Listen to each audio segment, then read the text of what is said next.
Everybody wants financial freedom, right? Everybody wants that dream car, the yacht life, make over 6 figures. I'm gonna tell you what most people will never actually share with you.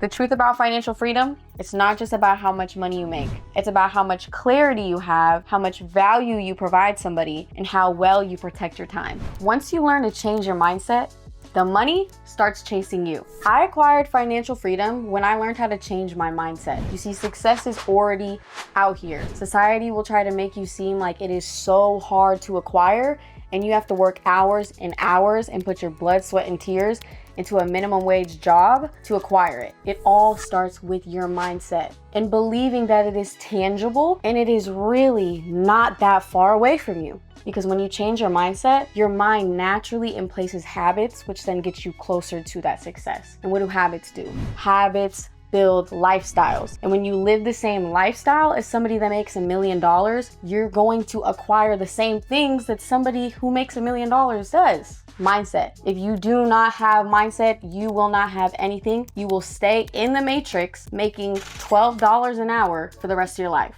There's a reason why people will tell you that wealth is spiritual, and that's because the amount of money you're making directly correlates to how much value you are providing to somebody. For example, let's look at the 4 levels of wealth. The first level is going to be physical labor. Okay, these are the people that are going to tell you they work so hard, and I believe it. You're using your muscles and your time and energy to make money. But the truth is, you aren't providing as much value to somebody one-on-one when you're in a physical labor job. So the people that are working in that industry are usually making around $25,000 a year to maybe $50,000. For our second level, we call it management. Management is gonna be where maybe you got a promotion at your job, you're managing people in physical labor, you're managing people at a grocery store. Those people are going to be making maybe 50 to 100K, but you're usually going to be on salary and you're still going to be exchanging your time for money at the end of the day. This third level of wealth is where most people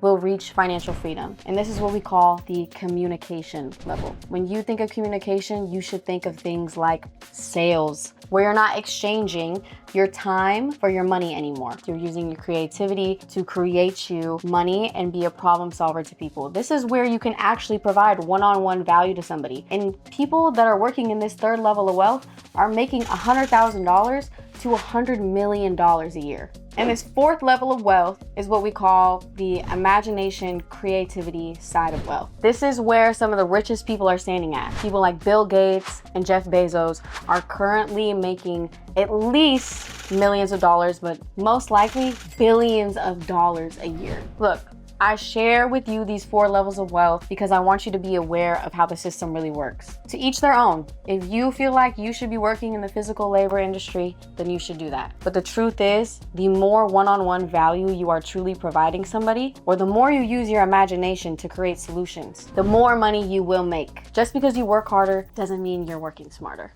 Money is renewable, but time isn't. For example, you should be using the money that you're making in your career to fund assets that are then giving you your time back. See, when I was 19, I decided to enter the sales industry, which is the third level of wealth in communication. I was making $70,000 in 3 months. See, what I could have done is use that money to spend on liabilities like a watch, a car, a hotel, a trip, which, don't get me wrong, do that and reward yourself, but have self-control and understand that the most important thing right now to build financial freedom is to earn your time back. And how you do that is through buying things such as assets. Assets are going to be purchases that are going to be giving you your time back or making you more money while you are bringing in money during your career. I ended up buying a fourplex when I was 20 years old. That fourplex is an investment in itself by bringing in equity through the home itself, but also bringing me cash flow. And by getting an extra $2,000 a month to pay my mortgage, I can afford to spend less time in my career and go on more trips, spend some more time with my family. That's what it means by understanding that money is renewable, but your time isn't.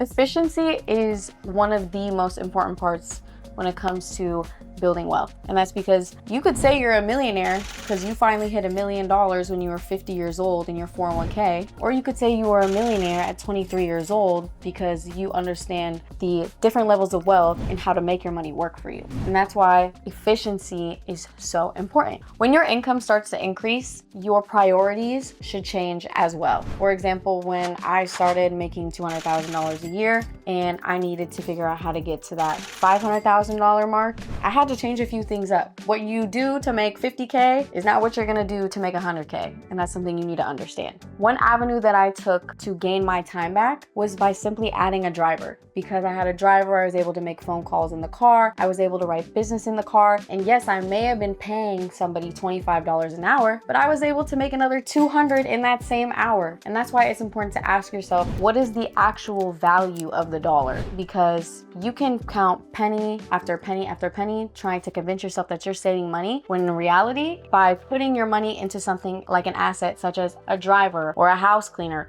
or a pool cleaner, etc., you can think of something in that category. You will earn your time back. And that's what I'm trying to get across to you right now, is that efficiency has to do with your time. When I say efficiency, I mean value your time. Set goals and meet those goals when they need to be met. I set quarterly goals, I set weekly goals, I set yearly goals, and I do what I need to do to get there. Another key piece to acquiring success is understanding that systems are everything. Rich people use systems, and that's because systems allow you to step outside of your ego and understand when things are going wrong. They keep you on track. They protect you from allowing your feelings to run your business. To build a system, you need to fully understand what you want your life or what you want your business to truly look like, and build a system that works around that. You see, the biggest lie that you can tell yourself is that you are the first person that is trying to do what you're trying to do right now. There are so many people that have started exactly where you are right now who are now making hundreds of millions of dollars. Reach out, look it up on YouTube. At the end of the day, you do not have to come up with these systems on your own. Learn what they did to get to where they are and then place it and follow it. Lose the ego, ask questions, make mistakes, and learn from them. You see, systems help you understand what you're lacking. When I first started the sales industry, I needed a system to let me know where I was going wrong. For example, my system is I need at least 5 appointments a week so I can have 10 sit downs with clients. And if I had 10 sit downs, I could at least make 7 sales. When my production is poop, it's because I know I'm not scheduling enough appointments. See, this system that I have in place is what saves me from going broke. And then I have a system for my real estate and how I spend my money. Every single paycheck that I get, almost every penny after my bills is going back into the assets that are then going to pay my mortgage. See, I don't like spending money out of my paycheck for liabilities. The only time I allow myself to spend money on liabilities is if it's coming directly out of my asset. And that's a system that I've built. My system, once again, keeps me on track to where I'm trying to get to. And in the next 10 years, that's having a life completely built off the assets that I already have in place. Let me know in the comments what area you need to improve on your journey to financial freedom. If you like this video and you found the information helpful, go ahead and subscribe. I will be dropping more gems here in the near future. Bye.